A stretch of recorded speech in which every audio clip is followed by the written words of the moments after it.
Jamaica, watch this. Time out just to indicate that there was an unfortunate post yesterday by a musician indicating that there were some wrongdoings in relation to the cargo that came for relief. While I welcome all efforts and attempts for persons to help in small, medium, and large ways, fact of the matter is that we must have an accountable system.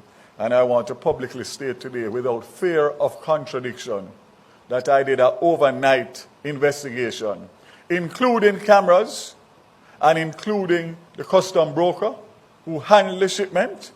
And I want to make it very clear that the shipment left the airport intact as it came, fully wrapped, and everything that was there left the airport in the custody of the charitable organization. It went to a warehouse in Spanish Town, which the government has no involvement in whatsoever. So as far as what we did in terms of making sure that the goods that were meant for the people, the poor suffering people, were delivered.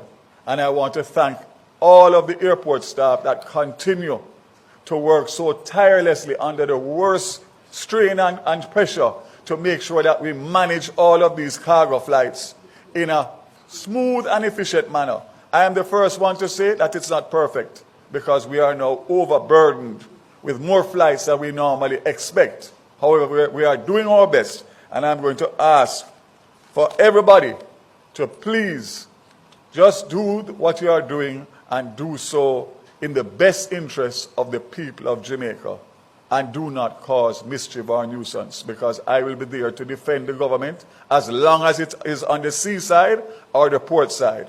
Absolute rubbish was posted, and I say so without fear of contradiction. And anybody who wants, come to me and I will give you the evidence. We will investigate any case and every case because we want transparency and accountability. What we don't want is mischief and nuisance, and that's what was posted last night. God bless Jamaica.